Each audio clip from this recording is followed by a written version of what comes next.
Har Har Mahadev. Hello everyone. Today we will continue with the Rudra Samhita, Srishti Khanda, Chapter 5. Narada's visit to Kashi. Suta said, O Brahmanas, when Hari vanished, the excellent sage Narada wandered around the world.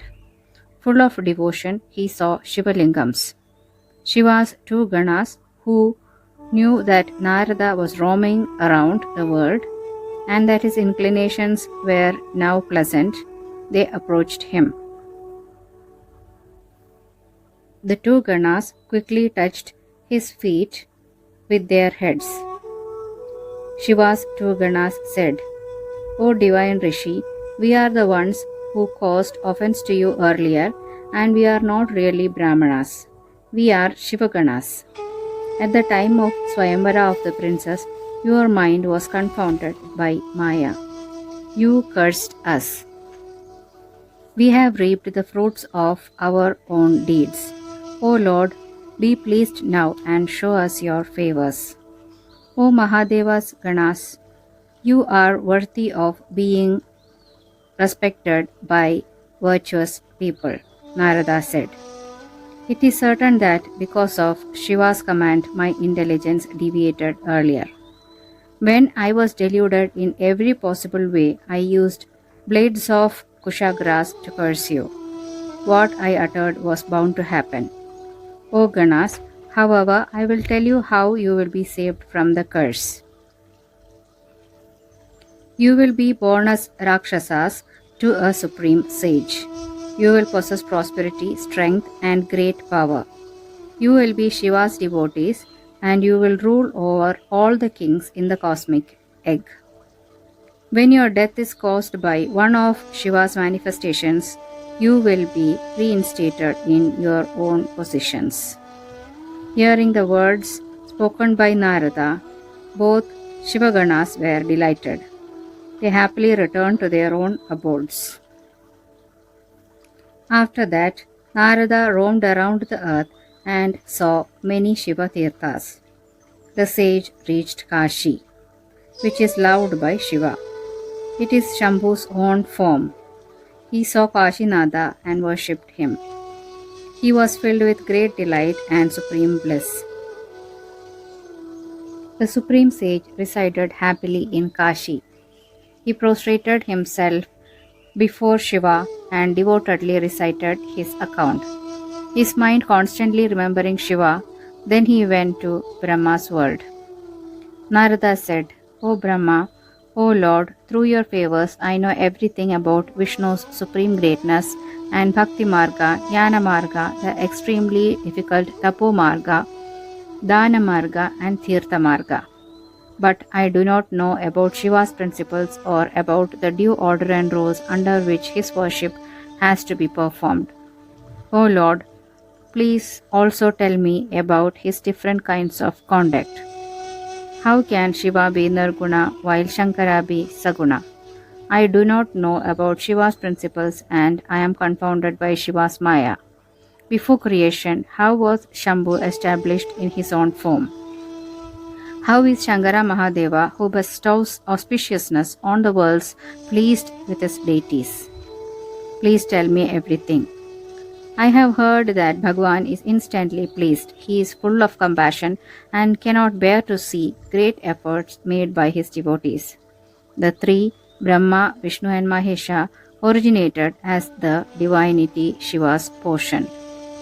Out of them, Mahesha possesses all the portions and is therefore like another Shiva himself. Please tell me about his manifestations. Please also tell me about Uma's manifestations and her marriage. Please tell me about Shiva's origin and marriage and Guha's birth. Please show me your favors. Hearing the words of Narada, Brahma replied in the following words. Thus ends chapter 5 of Srishti Khanda. Next we will go to chapter 6 of Srishti Khanda, Mahapralaya and Vishnu's origin. Brahma said, O Brahmana, O supreme among those who understand, you have asked a virtuous question.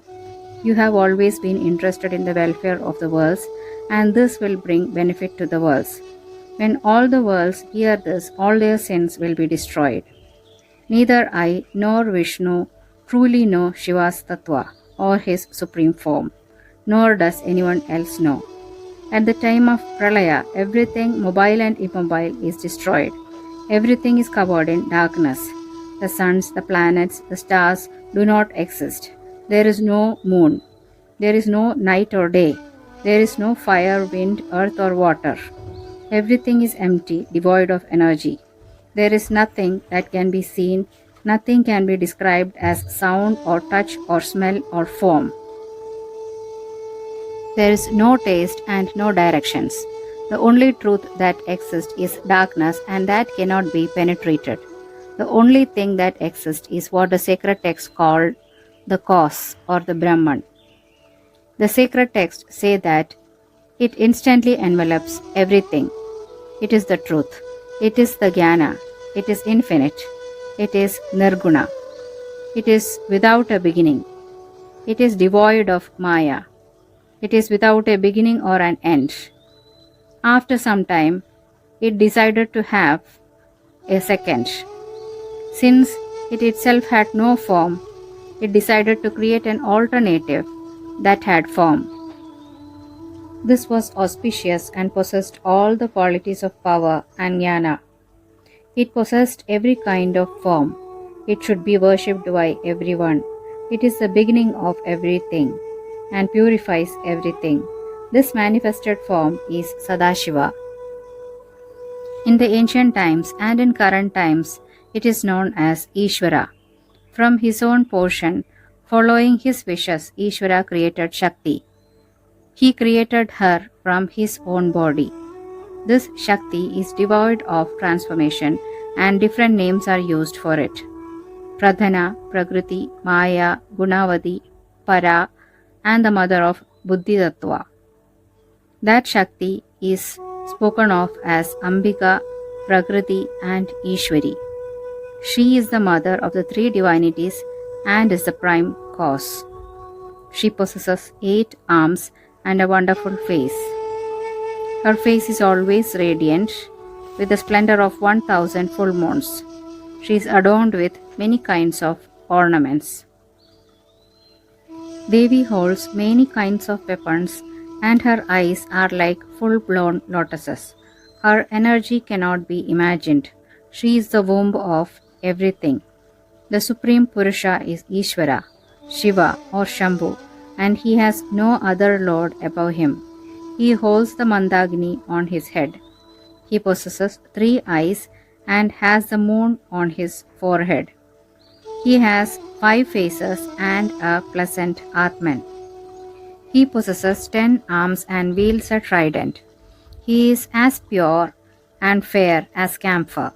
His body is smeared with ashes. The Brahman assumed the form known as Kala and, along with Shakti, created the Kshetra known as Shivaloka. This is the supreme Kshetra known as Kashika. This place bestows supreme nirvana. Even at the time of Pralaya, the Kshetra is never freed from Shiva and Shakti. Therefore, it is known as Avimukta. Earlier, Shiva gave it the name Anandavana, since the Kshetra bestows bliss. It came to be known as Avimukta later. Shiva and Shakti sported in Anandavana. O divine Rishi, they then wished that another being should be created. Shiva thought, let us reside in Kashi and only bestow nirvana. Through my favors, let him create, protect, and dissolve. Along with Shakti, Lord Parameshwara churned the ocean of his thoughts, and from his left side he created a being who was the most handsome in the 3 worlds. There was an excess of Sattva Guna in this being. He was endowed with forgiveness, and there was no one who was his equal. His complexion was that of blue sapphire. He was glorious, and his eyes were like lotuses. His form was golden, and he was clad in 2 excellent garments.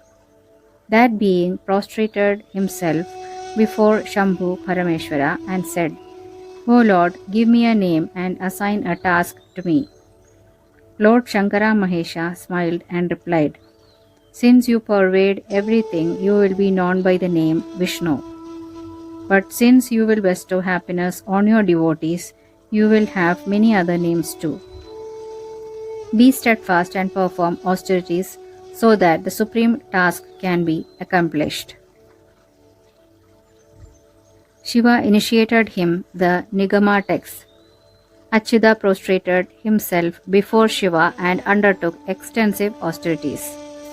Achyuta tormented himself through austerities for 12,000 divine years. However, he could not see his desired Lord. Vishnu was filled with doubt. He wondered, What will I do now? Meanwhile, Shiva's auspicious voice was heard. Since a doubt has presented itself, you should undertake austerities again. Hearing this, he tormented himself through extremely terrible austerities for a long period of time, following the path of dhyana. Understanding arose in Vishnu. As a result of Shiva's maya and exertion, many streams of water started to flow from Vishnu's limbs. They covered everything in that great void. This water has the form of the Brahman, and if one touches it, sins are destroyed. Vishnu was exhausted and went to sleep on that water. Supremely happy, he spent a long period of time in that state of delusion. Thus, in conformity with the Shruti text, he got the name Narayana, where Ayana means abode and Nara means water. Except for that Purusha, nothing else existed in the nature then. Meanwhile, other tattvas emerged from the great souled one. Mahat came into being from Prakriti. The 3 gunas emerged from Mahat. From the 3 gunas, 3 kinds of ahankaras arose. Tanmatras, known as the 5 subtle elements, were generated, and so were the 5 gross elements. The organs of action resulted, and the organs of perception as well. All of those that originate from the Prakriti are insentient. Purusha is not like that. Together there are 24 tattvas. Following Shiva's command, Vishnu accepted them and continued to sleep in what was a form of the Brahman. Thus ends chapter 6 of Srishti Khanda. We will continue with the next chapter in the next episode. Thank you.